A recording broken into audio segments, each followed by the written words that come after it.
السلام علیکم ورحمۃ اللہ وبرکاتہ۔ سلف صالحین میں سے کسی سے پوچھا گیا کیا ایمان بڑھتا ہے اور کم ہوتا ہے؟ فرمایا ہاں بالکل بڑھتا ہے۔ اگر بڑھتا ہے تو پہاڑوں کی مانند ہو جاتا ہے، اور اگر کم ہوتا ہے تو خاک کی مانند ہو جاتا ہے۔ امام احمد کے شاگرد ابو بکر بیان کرتے ہیں کہ میں ایک نصرانی کو لے کر امام احمد کے پاس آیا۔ نصرانی امام صاحب سے کہنے لگا میں کئی سالوں سے آپ کو دیکھتا آ رہا ہوں، آپ کا وجود صرف اسلام نہیں جمیع مخلوق کے لیے بابرکت ہے۔ ہمارے تمام بڑے بھی آپ کے بارے میں اچھی بات کرتے ہیں۔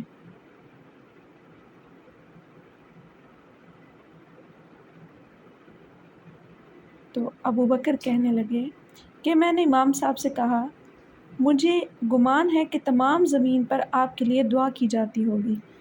امام صاحب فرمانے لگے ابو بکر جب بندہ خود اپنی حقیقت سے واقف ہو تو لوگوں کی باتیں اسے کوئی فائدہ نہیں دیتی۔ حق اور سچ، اگر ہم اس پہ چلنے لگیں چاہے ساری دنیا باطل کی طرف ہو لیکن آپ سچ کے ساتھ ہیں چاہے اکیلے ہی کیوں نہ ہوں تو سارے راستے آپ کے سامنے ہی کھلتے چلے جاتے ہیں، اور پھر ایسے کھلتے ہیں کہ انسان اللہ کے نزدیک سب سے زیادہ محبوب بن جاتا ہے، اور پھر وہ اللہ کے نزدیک جو کلمات ہیں محبوب کلمات اس کی زبان پر سجے رہتے ہیں۔ اور حدیث شریف میں آتا ہے امیر المؤمنین سیدنا علی بن طالب رضی اللہ تعالیٰ عنہ فرماتے ہیں اللہ کے نزدیک سب سے زیادہ محبوب اور پسندیدہ کلمات یہ ہیں کہ بندہ سجدے کی حالت میں ہو اور اللہ سے کہے ظلمت نفسی فاغفر لی، اے اللہ میں نے اپنی جان پر ظلم کیا مجھے معاف کر دے۔ امیر المؤمنین سیدنا علی بن ابی طالب رضی اللہ تعالیٰ عنہ ہی فرماتے ہیں لوگوں سے وہ بات بیان کرو جسے وہ سمجھ سکیں اور اللہ کو سمجھ سکیں، اللہ اور اللہ کے رسول کو وہ غلط بات نہ سمجھ جائیں جس کی وجہ سے وہ اللہ اور اللہ کے رسول کو جھوٹا نہ کہیں۔ سامعین اکرام، آج ہم جو بات کرنے جا رہے ہیں وہ ہماری بات ہے کہ ہم خود کو سنبھالیں کیسے، اس دعا کے ذریعے، انداز کے ذریعے، کیونکہ دعائیں انسان کی زندگی میں وہ انقلاب پیدا کرتی ہیں کہ سوچ ہے انسان کی، ہم دعائیں کرتے ہی نہیں، ہم چاہتے ہیں کہ ہمارے سارے کام بھی پورے ہو جائیں، لیکن جو اصل چیز ہے وہ ہے دعا۔ دعا انسان کو کہاں سے کہاں پہنچا دیتی ہے اگر یہ انسان سمجھنا شروع کر دے کہ دعا اصل میں میرا رتبہ کیا بنا رہی ہے، مجھے میری زندگی میں کیا انقلاب آ رہا ہے،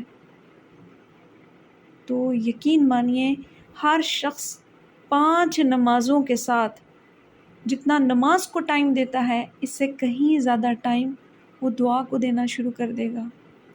نماز ختم ہوئی گھنٹوں لگا لگا کے اپنی دعائیں کرے گا۔ اللہ کی رضا کی خاطر ایک دوسرے سے محبت کریں، ایک دوسرے کو معاف کریں تاکہ اللہ معاف کر دے، یہ بھی دعا ہے۔ برائی کو جہاں بھی دیکھیں ہاتھ سے نہیں روک سکتے، زبان سے نہیں روک سکتے، دل میں تو برا جانیں، یہ سب سے کمزور ایمان ہے، لیکن ایسا کر گزریں۔ اللہ سے دعا کرتے رہیں کہ اللہ تو ہمیں دین سکھا، ہمیں عمل سکھا، ہمیں انداز سکھا، ہمیں بتا تو صحیح ہم وہ کون سی دعا ہے جو کریں اور تجھے بڑی پسند آ جائے۔ آپ نے دیکھا ہوگا کہ سورہ طٰہٰ میں حضرت زکریا علیہ السلام کی دعا آتی ہے کہ جب زکریا نے چپکے اپنے رب کو پکارا زکریا علیہ السلام چپ کے پکار رہے ہیں۔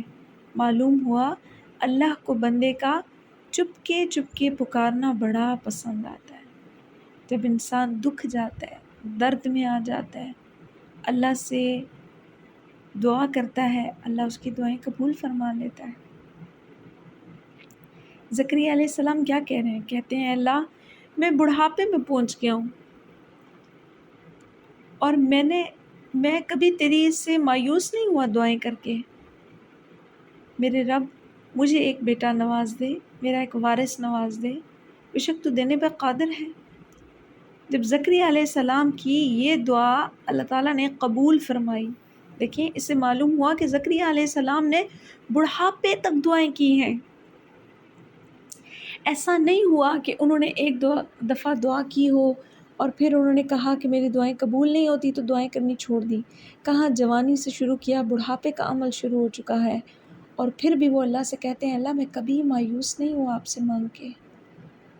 یہ ہمیں سکھانے کا ایک انداز اللہ نے قرآن میں بیان کیا ہے۔ ہم 4 دن دعا کرتے ہیں، اس کے بعد کہتے ہیں دعائیں تو قبول ہی نہیں ہو رہی۔ ہماری دعا 1 مہینہ قبول نہ ہو تو بندہ مایوس ہونے لگتا ہے، کہتا ہے نہیں دعائیں بھی اثر نہیں کر رہی۔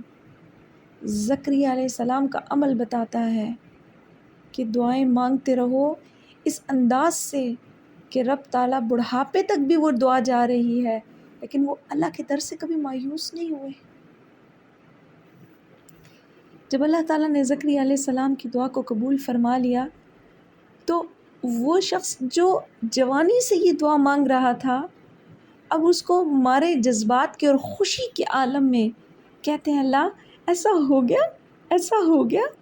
ان کی زوجہ محترمہ بھی شرما گئیں، گالوں پہ ہاتھ پھیرتی ہیں، کہتی ہیں ہاں یہ واقعی ایسا ہو گیا عمل۔ یعنی اپنی قبولیت دعا پر بھی ان کو بے یقینی کا عالم سا ان کا رہ رہا ہے۔ کتنی بڑی ان کی دعا تھی، فرشتے یقین دلا رہے ہیں، فرشتوں نے دعا کا پیغام ان کو سنایا ہے کہ آپ کی دعا قبول کر لی گئی ہے۔ اور پھر ہوتا کیا ہے، اللہ پھر انہیں علامات بتا دیتے ہیں کہ آپ کی علامت یہ ہوگی کہ آپ کچھ دن لوگوں سے کلام نہیں کریں گے، اور پھر میں جس اولاد کو آپ کو دینے جا رہا ہوں میں اس کا نام بھی خود منتخب کرتا ہوں، یحییٰ نام رکھ رہا ہوں، اور پھر میں ان کی صفات بھی آپ کو بتاتا ہوں۔ وہ آپ کے تابعدار ہوں گے والدین کے لیے، اپنے وقت کے بڑے جلیل القدر نوجوانوں میں سے ہوں گے، غیرت مند ہوں گے۔ کیسے خوبصورت انداز اللہ نے بیان کیے، یحییٰ۔ اسی طرح حضرت ایوب علیہ السلام کی دعا کو سنیے۔ ہر چیز جب اللہ تعالیٰ نے ان سے لے لی آزمائش کے طور پہ، پر ان کا شکر کبھی کسی دن ختم نہیں ہوا، اللہ کے در سے کبھی ان کو مایوسی نہیں ہوئی ہے، ہر دن وہ اور شکر کو بڑھا دیتے تھے۔ اپنی تکلیف جو ان کے جسم کی زائد ہو رہی تھی، اس انداز میں انہوں نے دنیا کے رنگ بدلتے دیکھے ہیں۔ دنیا کا ایک رنگ بدلا، اپنوں نے چھوڑا، دنیا کا دوسرا رنگ بدلا، علاقے سے نکال دیا، دنیا کا تیسرا رنگ بدلا، کوئی پوچھ بھی نہیں رہا، کھانے کو بھی کوئی نہیں دے رہا۔ ان کی زوجہ محترمہ انہی علاقے والوں کی خدمت کر کے دن میں کمائی کر کے لا کے اپنے شوہر کو خود کھا رہی ہیں، لیکن رب تعالیٰ کی انہوں نے ناشکری اور رب تعالیٰ کے در سے کبھی مایوسی نہیں کی ہے۔ ایک دعا اللہ نے ان کو سکھائی، ربی انی مسنی الضر وانت ارحم الراحمین۔ اللہ جی مجھے یہ تکلیف پہنچ گئی ہے، مجھ سے دور کر دیجئے، اور آپ بڑے مہربان ہیں، سب مہربانوں میں سے سب سے زیادہ مہربانی کرنے والے ہیں۔ یہ کلمات کس نے سکھائے؟ اللہ نے سکھائے، قبولیت بھی اللہ تعالیٰ نے فرمائی۔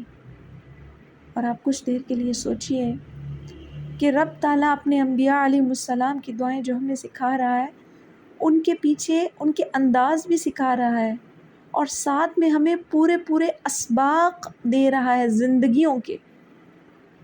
کسی شخص کی زندگی میں بے اولادی ہے تو زکریا علیہ السلام کو دیکھے، ابراہیم علیہ السلام کو دیکھے، کس عمر تک انہوں نے دعا کی ہے اولاد کے لیے۔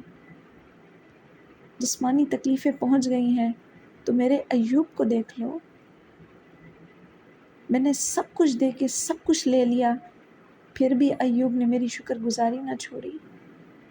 اچھا چلو آگے آؤ، میں دعا کا اور انداز سکھاتا ہوں۔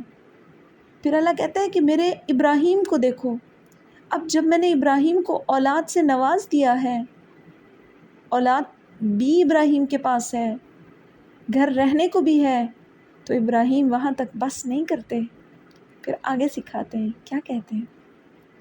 ابراہیم علیہ السلام کی دعا ہم ہر نماز میں بھی پڑھے ہوتے ہیں، کس قدر خوبصورت اللہ نے انداز سکھایا ہے۔ رب اجعلنی مقیم الصلاۃ ومن ذریتی ربنا وتقبل دعا۔ اے اللہ آپ مجھے، میری اولاد کو، میری اولاد کی اولاد کو بھی نماز قائم کرنے والا بنا دیجئے، آپ میری اس دعا کو قبول فرما لیں۔ ربنا اغفر لی ولوالدی وللمؤمنین یوم یقوم الحساب۔ اور یہاں پر وہ اپنے باپ دادا تک بھی اور اپنی اولاد کی اولاد پشتوں تک کے لیے بھی مغفرت کی دعا کرتے ہیں، اور تمام تر امت کے لیے جس دن یوم حساب ہوگا مغفرت کی دعا فرما رہے ہیں۔ سبحان اللہ۔ ابراہیم علیہ السلام کا یہ عمل ہمیں بتاتا ہے، یہ دعا بتاتا ہے کہ جب آپ دعا کیجئے تو دعا کو قید نہ کریں، اپنے تک نہ رکھیے، اس کو بڑھا دیجئے، اپنے ساتھ لوگوں کی دعا کو بھی اپنی دعا میں شامل کر لیں۔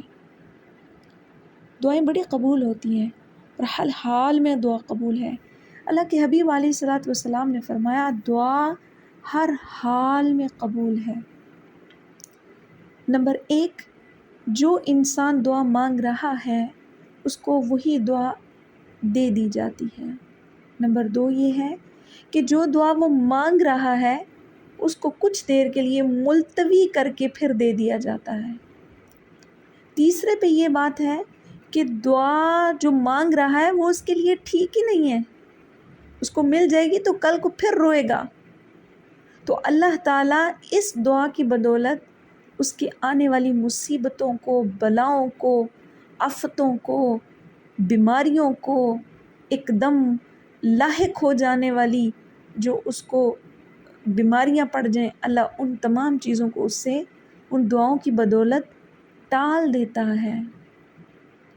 اور چوتھے نمبر پہ بڑی خوبصورت بات ہے، اللہ تعالیٰ اگر اس کے لیے، اس دنیا کے لیے وہ کسی بھی صورت میں وہ دعائیں بہتر نہیں ہیں جو اس کو مل جائیں، جن چیزوں کی وہ ضد کر رہا ہے، اللہ تعالیٰ اس کا ذخیرہ فرما دیتے ہیں اس کے اعمال میں، اور حشر کے دن اللہ ان کو وہ ساری دعائیں اجر و ثواب کی صورت میں واپس لوٹائیں گے۔ ایک شخص بے قرار ہو جائے گا، حدیث میں آتا ہے، وہ دیکھے گا، کہے گا اے اللہ یہ اتنا اجر کس بات کا ہے، میں نے تو اس قدر عمل کیے ہی نہیں تھے، اتنا اجر، اتنا عمل۔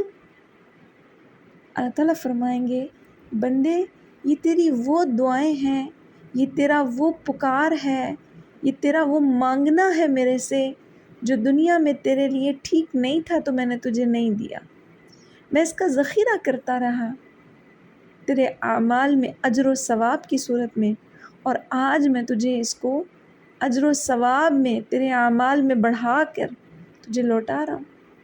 تو بندہ خواہش کرے گا اے اللہ کاش تو دنیا میں میری کوئی دعا قبول نہ کرتا اور وہ سب میرے اعمال نامے میں نیکیاں بن کے مجھے لوٹا دیتا۔ ذرا دیر کو سوچئے کہ اللہ تعالیٰ بندے سے کہتا ہے بندے تو میرے سے نہیں مانگتا نا، تو میں پسند نہیں کرتا یہ بات کہ تو مجھ سے نہ مانگے۔ حدیث شریف میں بھی آتا ہے کہ اللہ تعالیٰ بندے کے نہ مانگنے پر غصہ ہوتا ہے، اور جو بندہ مانگتا ہے اللہ اس سے راضی ہوتا ہے، اس سے خوش ہوتا ہے۔ لہٰذا دعائیں وہ چیزیں ہیں جن کا مانگنا ہر وقت ہمارے ساتھ جاری رہے۔ دعاؤں کے انداز میں جب بھی آپ نماز پڑھ کے مکمل کریں تو کچھ دیر کے لیے بیٹھ جایا کریں. جو آپ کو اس ٹائم اپنا عمل مانگنا ہوتا ہے، انداز مانگنے ہیں. کچھ دعائیں ایسی ہوتی ہیں جو ہم صرف دنیا داری والی مانگ رہے ہوتے ہیں. یہ بھی غلط نہیں ہے، انسان مانگ سکتا ہے. اپنے بچوں کی روزی کے لیے مانگ رہے ہیں، بچوں کی کامیابی کے لیے مانگ رہے ہیں، بڑے گھر کے لیے مانگ رہے ہیں. کبھی انسان جو ہے وہ مزید ترقیوں سے ترقیوں کی مانگ رہا ہوتا ہے. یہ دعائیں مانگنا غلط نہیں ہے، ضرور مانگیے، پر دعا میں حصہ رکھیے. آخرت کا حصہ ضرور رکھیے، یہاں سے جانے کے بعد کا حصہ ضرور رکھیے. یہ سوچیے کہ جب میں یہاں پر نہیں ہوں گی اس دنیا میں تو میں وہاں جا کر کیسے رہوں. آج سے مانگیے، اللہ جی میری قبر کیسی ہو مجھے آج فکر ہے. میری سانسیں نکل رہی ہوں تو مجھے کس انداز کے فرشتے لینے آئے، غصے والے آئیں یا رحمت والے آ جائیں. اللہ جب میرے پاس رحمت والے فرشتے لینے کے لیے آئیں تو فرشتے محبت اور پیار سے مجھے لے کر جائیں. اللہ میری قبر روشن ہو، میرا جنازہ پڑھنے کے لیے تو نیک لوگوں کو بھیج دینا. اللہ میں لوگوں کی فاتحہ خوانی کی محتاج نہ ہوں، تو میرے لیے خود بندوبست فرما دینا اپنے فرشتوں کا، جو میری قبر کے اطراف میں میرے لیے ایصال ثواب کرتے رہیں. میرے اعمال پیچھے جو رہیں، اللہ ایسے اعمال میرے پیچھے رہ جائیں جو میرے لیے نیکیوں کا باعث بنے. جب میں قبر میں ہوں تو ان کا اجر و ثواب مجھ تک ان کی روشنیاں پہنچتی رہیں. اللہ میری اولاد کو میرے پیچھے سے بھی نیکی پر قائم رکھنا، اپنے دین پر سلامت رکھنا، کہ میں زیر زمین ان کے اعمالوں کی ٹھنڈی ہوا اور ان کے اعمال کے جو رتبے ہیں ان کی وجہ سے مجھے وہاں پر سکون رہے.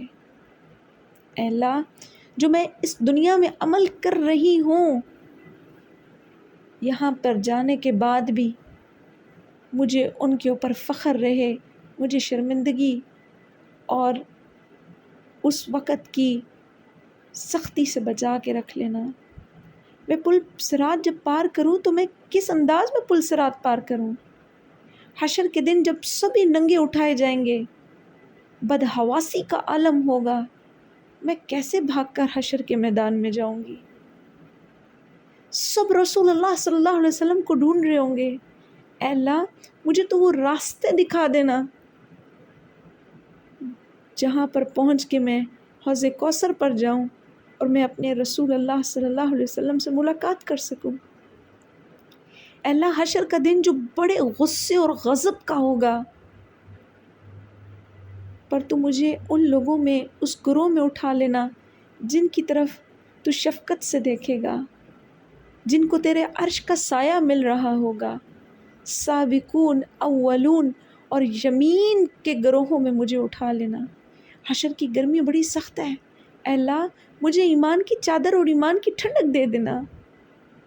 حشر کی پیاس بڑی سخت ہے، مجھے حوض کوثر پر میرے نبی پہچان لیں اور مجھے ان کے ہاتھوں اب کوثر نصیب کر دینا. اے اللہ جب سبھی طرف نفسا نفسی کا عالم ہوگا تو میرے مالک میرے اعمالوں کو سجا کے سنوار کے بغیر حساب کتاب کے تو مجھے جنت الفردوس کی طرف روانہ کر دینا.